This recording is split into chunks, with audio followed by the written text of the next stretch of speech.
আসসালামু আলাইকুম প্রিয় দর্শক, আশা করি সবাই ভালো আছেন। আবার চলে এলাম আপনাদের মাঝে আরেকটা ভিডিও নিয়ে।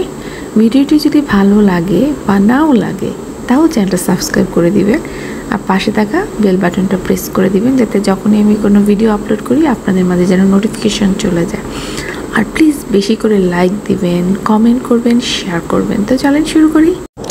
মোটা হাতি সাবিনা বলে তার নাকি আগাম সে টের পাইছে যে তার শরীর খারাপ হবে, সেই জন্য সে বাপের বাড়িতে চলে আসছে।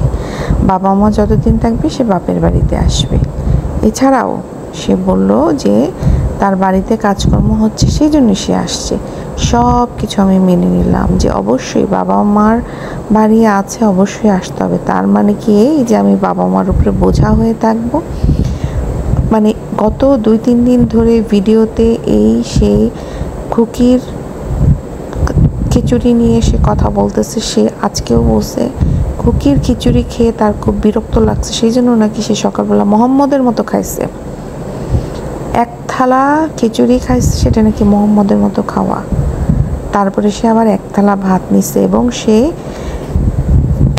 নির্লজ্জার মতো এরপরে খুকির পাশে গিয়ে বসেছিল তীর্থের কাকের মতো। কখন খুকি দুপুরের খাবার রেডি করবে, কি রেডি করবে, কন্টিনিউ খুকিকে ডিস্টার্ব করতেছিল। আর খুকিকে বোঝা যাচ্ছিল যথেষ্ট ধৈর্য সহকারে সে চুপ করে আছে এবং মরিয়মের মানে সাবিনার কোনো কথাকেই সে কোনো পাত্তাই দিচ্ছে না।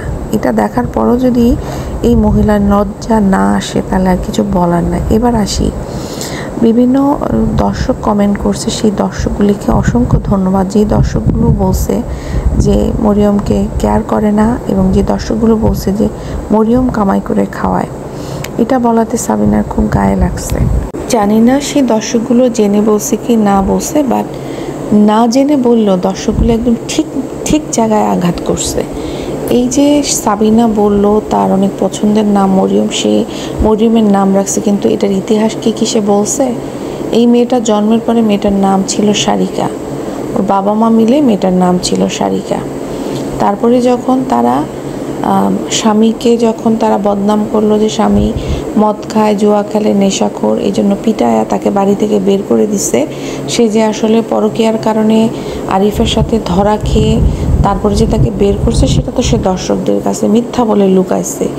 এবং সেখান থেকে যখন চলে আসছে, যখন তার বোন যখন তার এই কাহিনী বিক্রি করলো দর্শকের কাছে, সেই কাহিনী বিক্রি করার পরে সেখানেই কিন্তু মরিয়মের নামটাকে পরিবর্তন করে মরিয়ম ব্লগ দিছে। এবং মরিয়মকে বিক্রি করেই কিন্তু সাবিনার আজকে এতদূর পর্যন্ত আসা। সাবিনার ব্লগ দিয়ে এতদূর আসতে পারতো না, মরিয়মকে বিক্রি করছে আর হচ্ছে যে মরিয়মের বাপকে বিক্রি করছে। শুধু কি তাই, এই মেয়েটাকে দিয়ে চাইল্ড লেবার করাইতেছে এই মুটকি। হ্যাঁ, চাইল্ড লেবার কি জিনিস বুঝেন? এই ছোটো বাচ্চা যার এখন স্কুলে যাওয়ার কথা, সেই বাচ্চাকে দিয়ে ওই তার যে আরেকটা বাচ্চা মান্নাত, ওই মান্নাতকে পালাচ্ছে, ঘরের সমস্ত কাজ করাচ্ছে ওকে দিয়ে। 2টা কাজের লোক আছে, তারপরে ওই মহিলার রান্নাবান্না করার মতো এনার্জি পায় না। ঘরের প্রত্যেকটা জিনিস এই মেয়েকে দিয়ে 5-4 মাস খাটায়, তারপরে হচ্ছে এই মেয়েকে দিয়ে সব করায়। বাটি আনো, চামচ আনো, এই আনো, সেই আনো, প্রত্যেকটা কাজ মেয়েটাকে দিয়ে করায়। তার মধ্যে এই মেয়েটাকে একটা প্রোগ্রামে যায়, মেয়েটাকে জামা কিনে দেয় না, নতুন জামা কিনে দেয় না। মেয়েটার সঙ্গে কি পরিমাণে টর্চার করে, সেখানে এক আপু কমেন্ট করছে যে এই আর সাবিনা খুব চালাক, সুন্দরভাবে সে আবার জানাই দিল যে আদবিয়াকে বাসায় রেখে সারাদিনের জন্য মিম বাইরে আছে। মানে ওই যে নিজের গায়ে আঘাত লাগছে, তো সাবিনা খুব চালাক, বোকা ভাব ধরে থাকে। যেহেতু লোকজন তাকে জুতাইতেছে যে মরিয়মের দিকে খেয়াল দেয় না, এই জন্য সে সেই সুযোগে সুন্দর করে জানাই দিল যে মিম বাচ্চা রেখে দুপুরের পর থেকে ওখানেই পড়ে আছে আর আদবিয়া বাসায় আছে। সেখানে একজন কমেন্ট করছে এক আপু যে মিমকে বলেন বাচ্চার দিকে খেয়াল রাখতে, আপনি তো সুন্দর মরিয়মকে কেয়ার করেন। তার নিচে একটা আপু লিখছে, আমার খুব মজা লাগছে আপুর কথাটা। সেই আপু রিপ্লাই দিচ্ছে যে হ্যাঁ, এত কেয়ার করে, সেই জন্য 2 দিন পর পরে ঢাকা আর বাপের বাড়ির মধ্যে দৌড়াদৌড়ি করে। তো আপু, আপনাকে অনেক ধন্যবাদ, খুব সুন্দর একটা কমেন্ট করছেন। কিছু মানুষ এত অন্ধ না, আসলে ভালো জিনিস দেখেন। এখানে খুবই মজার একটা কমেন্ট পড়লাম। এতদিন ধরে তো শুনতেছিলাম যে অনেকেই বলতেছিল, তো আজকে প্রমাণ দেখলাম যে একটা আপু কমেন্ট করছে যে ওনাকে ছেঁড়া জামা দিয়ে দিছে তানজিলা। তো তানজিলা আসলে বেশি অহংকারী হয়ে গেছে না। তানজিলার অহংকারের জন্য আমি বলছিলাম না যে এই মেয়ের পতন খুব দ্রুত হবে।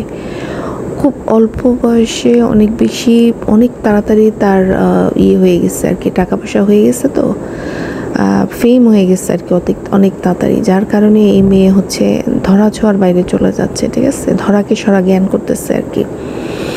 তো এটা হওয়ারই কথা ছিল। বিজনেস বুঝে করতে হবে। নিজেকে এত বেশি পণ্ডিত ভেবে, মানে ও তো কাউকে কথাই বলতে দেয় না, ও ভাবে যে ওর থেকে বড় স্মার্ট বোধহয় কেউ নাই, সেজন্য ও স্নেহাকে স্নেহা বলে।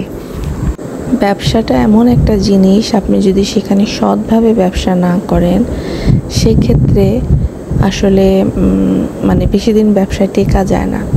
তো এই যে আমি শুধু বলবো এটা তানজিলার দোষও না। এই যে আপুটা কমেন্ট করছে আমার চ্যানেলে না, অন্য একটা চ্যানেলে কমেন্ট করছে যে তার ছেঁড়া জামা দিচ্ছে।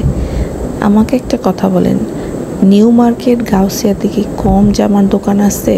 কিন্তু ওনারা তানজিলার কাছ থেকে কেন জামা নিতে হবে? কারণ ওনারা ওই যে তানজিলার ভিডিও দেখে ওনারা এতই বেশি আবেগ হয়ে গেছে যে ওনারা যেখানে দেখে কাপড় কিনতে পারবে সেখান থেকে না কিনে ওনারা আবেগী হয়ে তানজিলার কাছ থেকে কাপড় অর্ডার করে।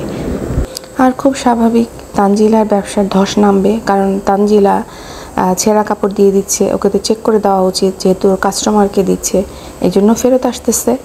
তো আর অহংকারী হয়ে গেছে। আল্লাহ তো অহংকারীদেরকে পছন্দ করেন না।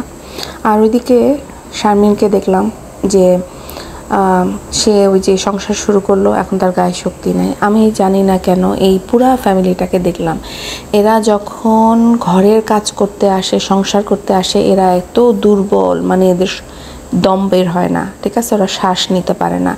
কিন্তু যেই মুহূর্তে দেখবেন যে ওরা আপনার ঘুরতে যাচ্ছে, তখন ওদের গায়ে অসুরের মতো শক্তি চলে আসে, হা হা হি হি হতে শুরু করে সমস্ত শক্তি দিয়ে ওরা কিন্তু আনন্দ করে। শারমিনকে আমরা 2 দিন আগেই দেখলাম যখন ওর বাবার বাড়িতে ছিল, কিন্তু বেশ চটপটা ভিডিও করতেছে, ওখানে ভর্তা বানাচ্ছে, কথা বলতেছে, একদম শক্তি, মানে একদম ওকে দেখে মনে হয় নাই যে ও কোনো ওষুধ খেয়ে ও অসুস্থ। কিন্তু যেই মুহূর্তে ওর সংসার শুরু হলো, যেখানে ওকে আসলে যেভাবেই হোক সুস্থ থাকতে হবে, কারণ এটা ওর সংসার, আর ওর সংসারটা যদি ও দুর্বলভাবে তৈরি করে সেটা তো কখনো ভিত্তি শক্ত হবে না, তাই না? আর একটা ছেলে একটা ওয়াইফের কাছে কি আশা করে যে সে বাইরে কাজ করবে আর ওয়াইফ সংসারটাকে সুন্দরভাবে দেখে রাখবে, যাতে হাজব্যান্ডের কোনো টেনশন করতে না হয়।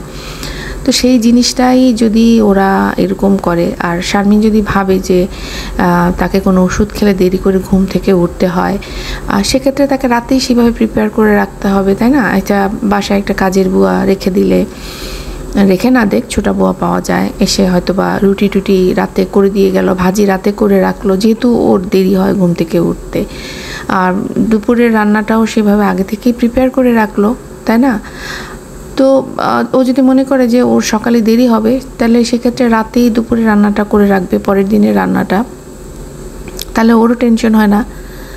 সংসারটাকে তো ধরে রাখতে হবে। এখন 2 দিন পরে পরে যদি বাপের বাড়ি দৌড় দেয় আর মিমকে ফলো করে, তাহলে তো সংসার হবে না।